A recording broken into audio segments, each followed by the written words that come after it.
Muy buenas noches, yo soy David Castro y aquí de nuevo con este programa Conociendo a Dios.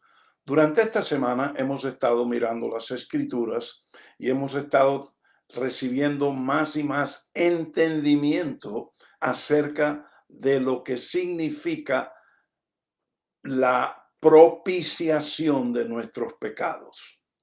En el eterno propósito de Dios, en el plan de redención que Dios ha tenido desde antes de la fundación del mundo, dentro de ese plan hay un aspecto, hay una parte muy importante, que es que el Evangelio nos dice y nos asegura que Jesús vino a ser nuestra propiciación. Él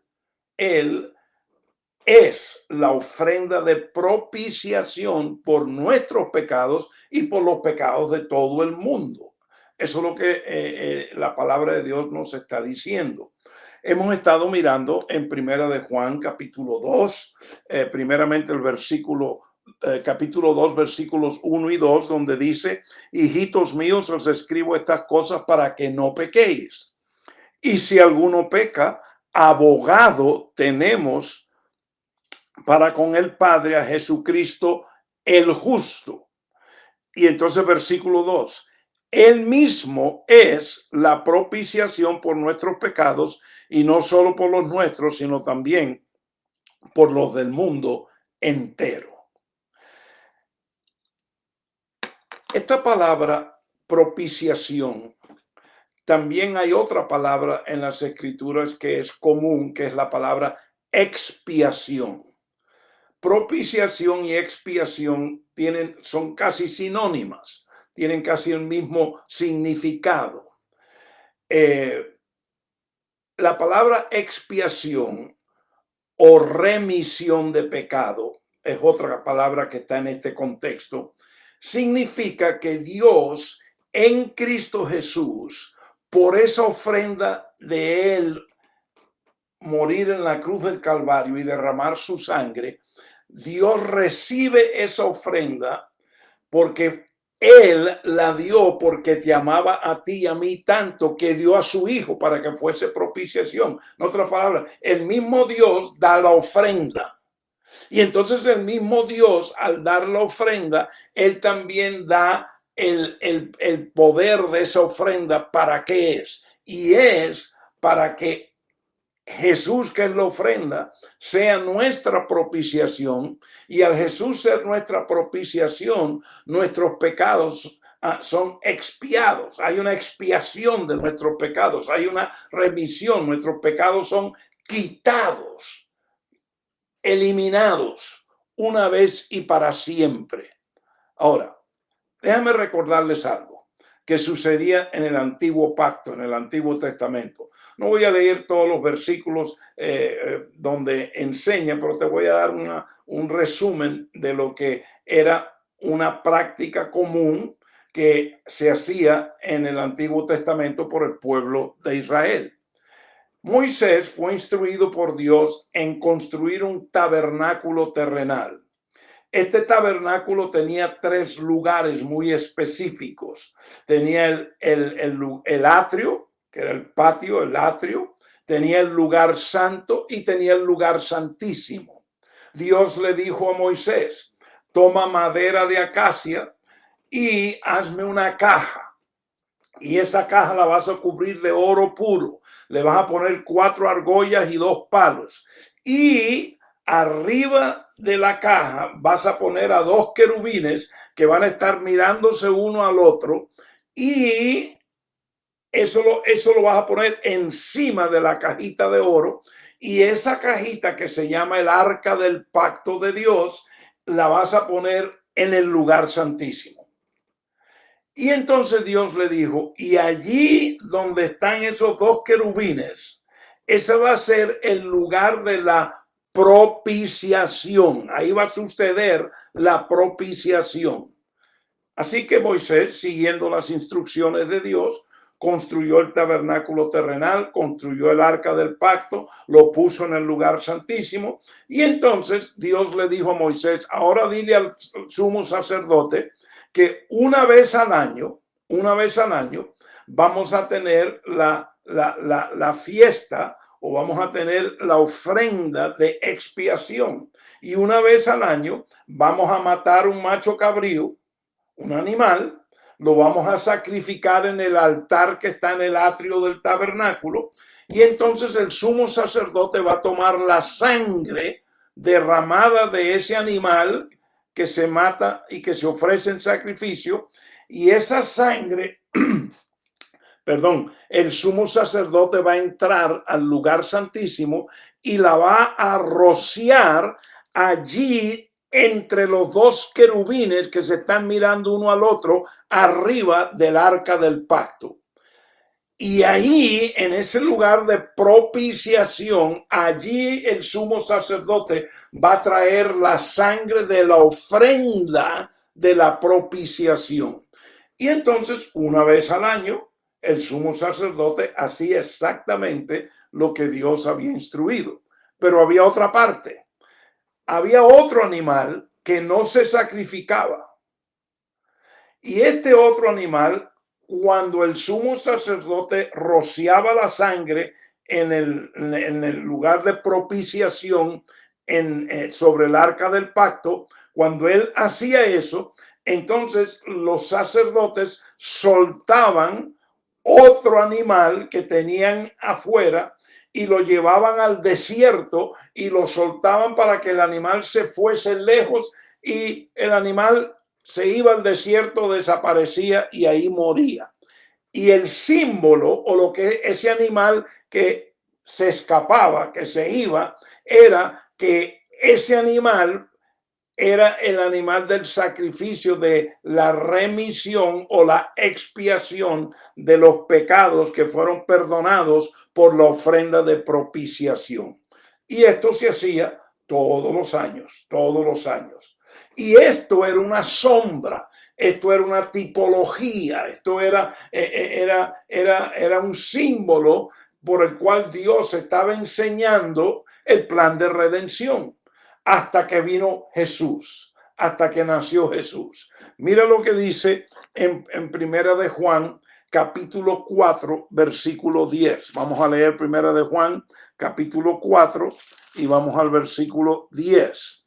Y dice lo siguiente: en esto consiste el amor, no en que nosotros hayamos amado a Dios, sino en que Él nos amó a nosotros y envió a su Hijo como propiciación de nuestros pecados. Esto es muy importante entenderlo. El que mandó la ofrenda de propiciación, que era su Hijo, fue Dios. Y la ofrenda podía ser la ofrenda de propiciación porque ese Hijo había vivido una vida justa, una vida perfecta, una vida en 100% santidad.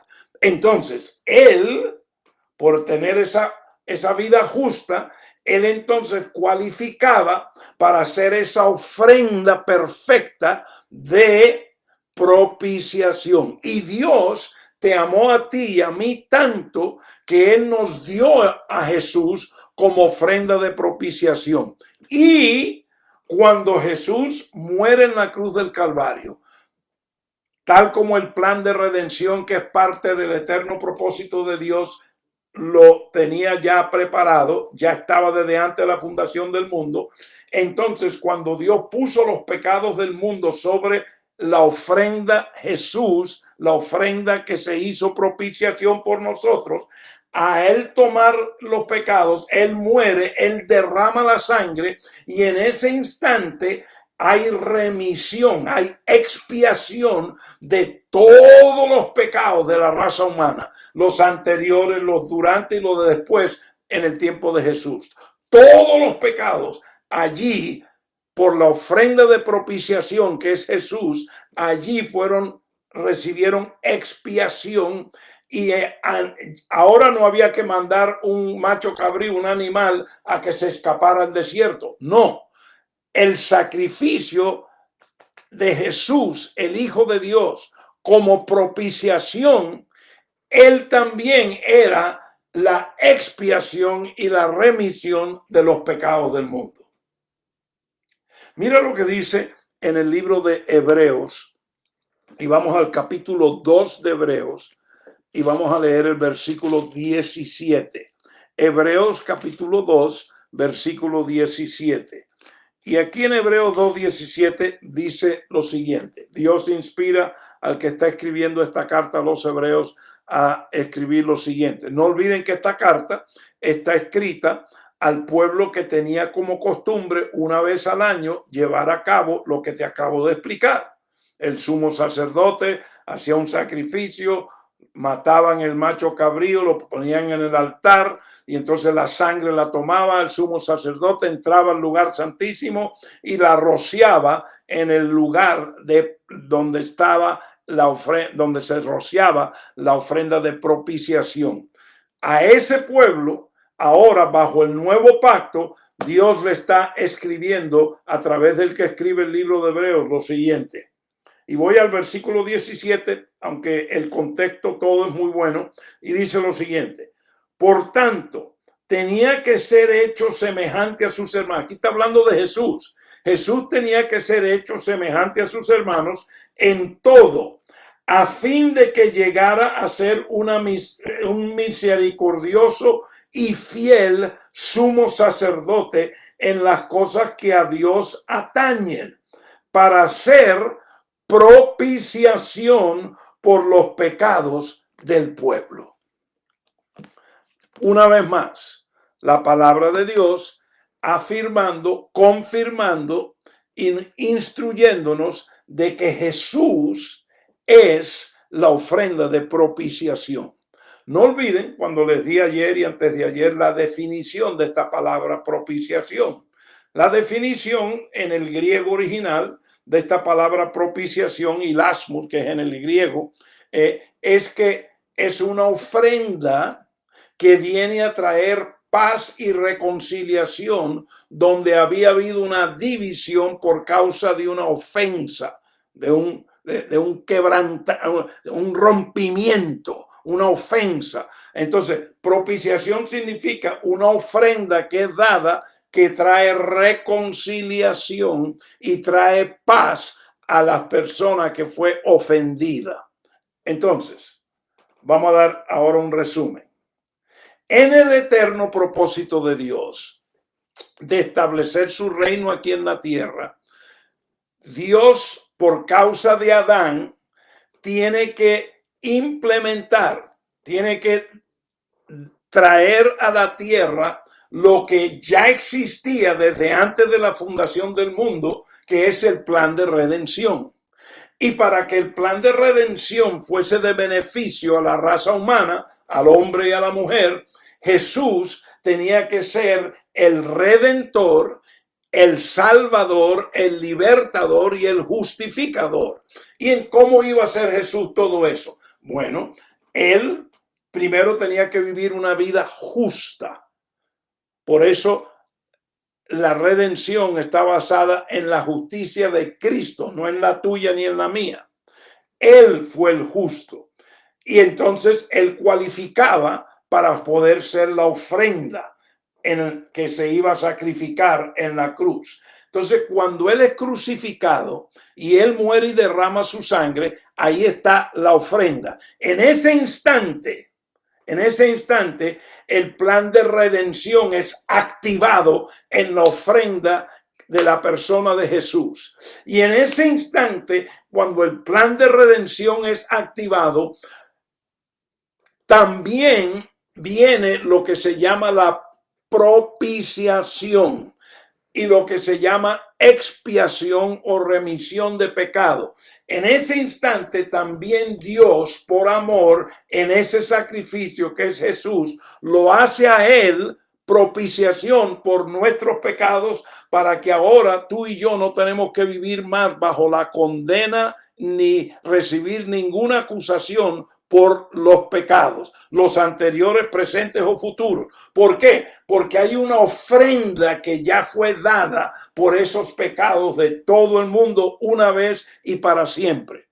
Escuchen bien, yo no estoy diciendo que nadie deja de pecar. No, al contrario, todos seguimos pecando.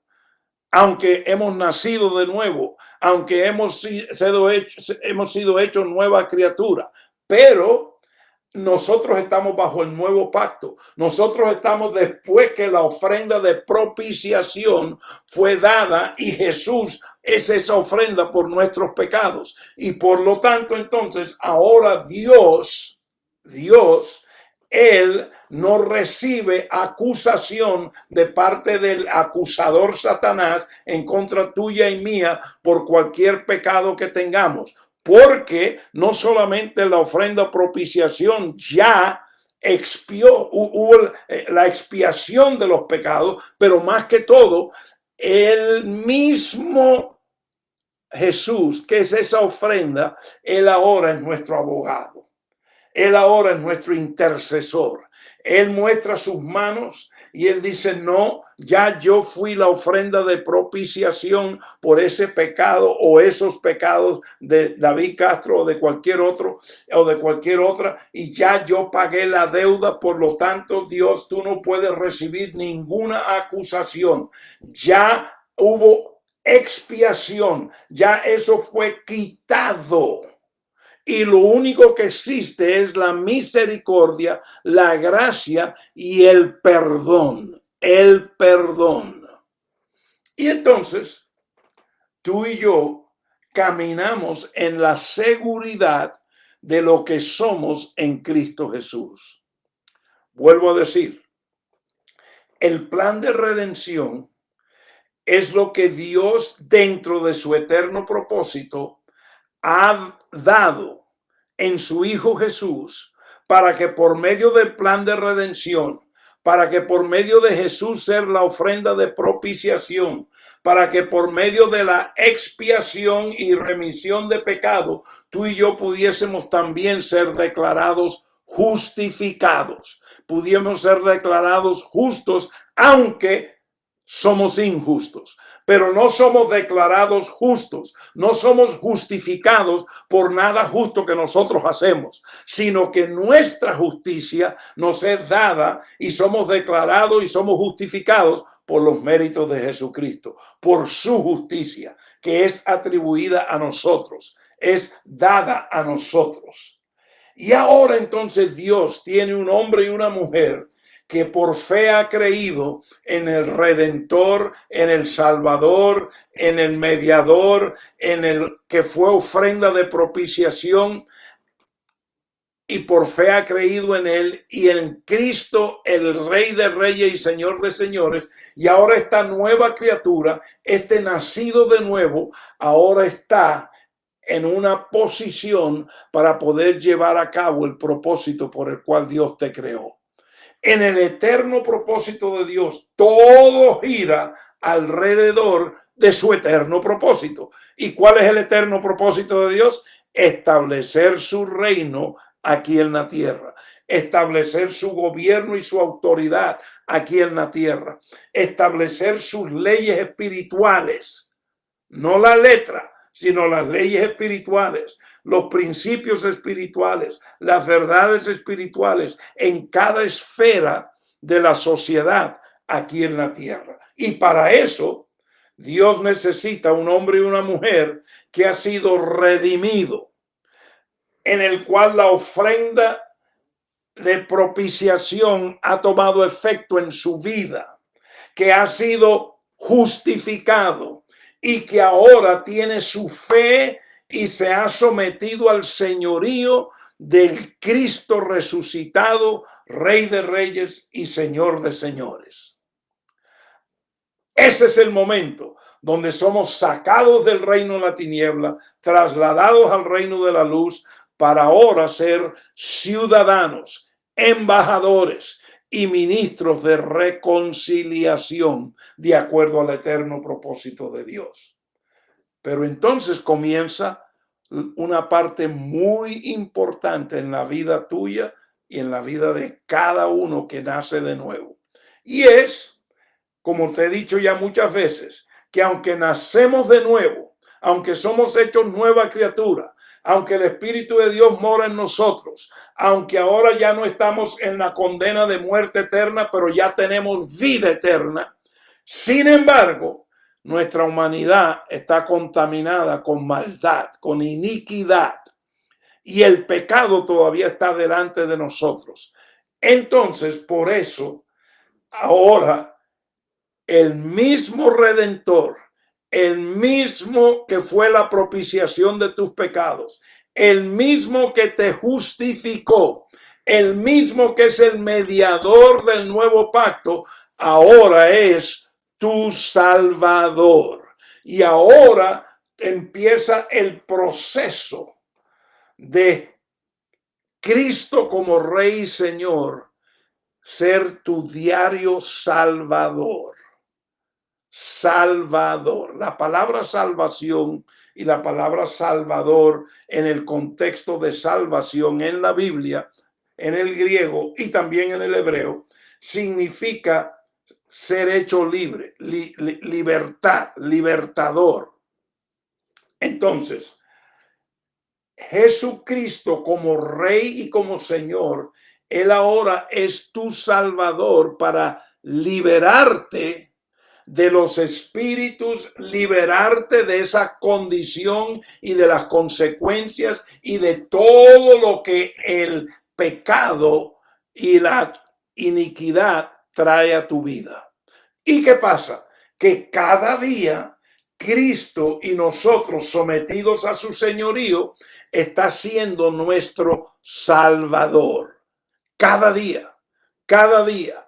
Y ahí donde empieza el proceso de renovación de la mente, ahí donde empieza el proceso de santificación y empezamos a madurar en Cristo, empezamos a crecer y madurar, a llegar a la imagen de Cristo. Pero para eso, nuevamente, Cristo, el Redentor, es el que ahora es nuestro Salvador.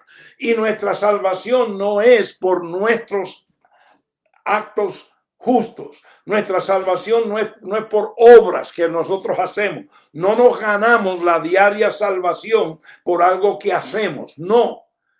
Es igual que como fuiste redimido. Es por fe y por sujeción al Rey de Reyes y Señor de Señores.